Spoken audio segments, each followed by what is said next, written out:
Hello, welcome to my diary for this week. So I've been talking recently a little bit about Kickstarters, and what I was planning on doing was this $1 Kickstarter goal. And the idea is you know you create your title, you do everything yourself. It's all ready to go, and then you stick it on Kickstarter with a goal of $1.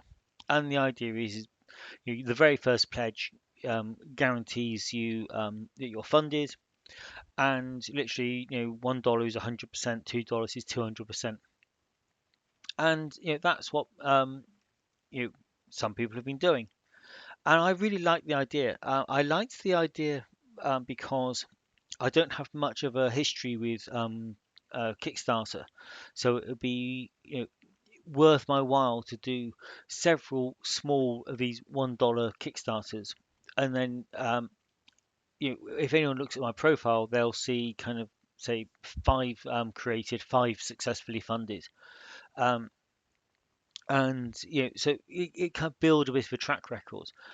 I could also then, if I had people funding it, when you send out the rewards, you can ask people if they would join a mailing list of, for my future Kickstarters, and that way build up a following, and it's kind of like priming the pump. Run several successful Kickstarters. Each one builds the mailing list a little bit bigger, and then when you start doing decent or proper Kickstarters, you've got a list of people you can reach out to get it going. So, as part of the research, I came across this comics launch site, and okay, so these are talking about comic books rather than RPG things, but um, let's see, in 2014, 2015, there were 19 projects launched on Kickstarter with a $1 goal. The average amount raised was $2,500. The lowest was 720. The highest was 5,500. Um, so kind of the average there was was that 253,000% funded, 100% success rate. It's literally a case of if you get one pledge, then you are successful. And the article went on with comparing it to let's say not a $1 goal, but say a $25 goal. There were 20 projects in that same time period, um, and you know 20 well, eight of them, sorry, didn't succeed, so they failed to raise $25. And so they go through several different kind of slices of data. So and the summary is that yes, it is a gimmick, but it does work.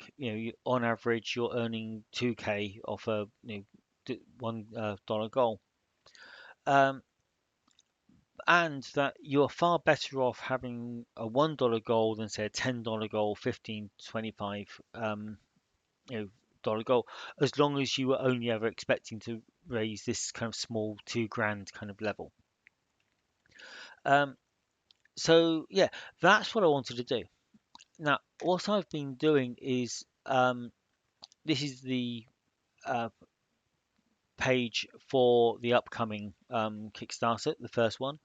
I set it up with a $1 goal, and I got this email back from Kickstarter. And basically, although it doesn't explicitly say you cannot do this anymore, what they are saying is setting a $1 goal is kind of against the spirit of Kickstarter, and I'm being instructed to go back in and change the goal. So what I have done is I have set it to that should be $50, given the current exchange rates.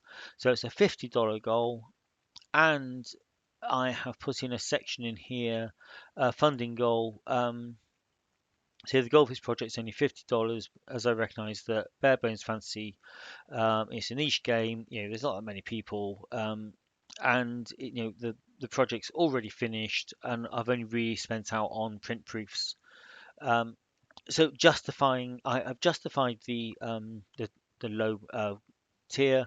My rewards are obviously you can pledge for any amount. Um, I start at $4, £4, which is just shy of $4, which is what I would sell the PDF for on drive-through. Um, when the PDF goes on drive, when the print on demand goes on drive-through, it will be $10, 9.99. If you well, if not you, that if the backers pledge for the physical tier, they would actually guess it's a print cost. They just print and shipping, so that's quite a big saving there. I'm expecting it to be about $2, the print cost. Um, so now, if you I put in this $18 pledge. So what you're getting is the PDF and the print on demand. I'm also including a print on demand at cost for my easier solo play book, but bonus PDFs of all of my easier series. And then I have put in this, basically it's a $50 tier, which is exactly the same um, as the digital bookshelf tier. But I'm just saying you guarantee that the project will succeed. Um, so that's it. I'm kind of hoping that if I get one of these bigger backers, then that's guaranteed success. Um, I would only need three of these backers to succeed. Five of those or 10 of those. So it's still very, very small numbers. Now, obviously, Bare Bones Fantasy isn't the most popular game in the world. It is Mythril bestseller, but it took about 10 years to get there, I think.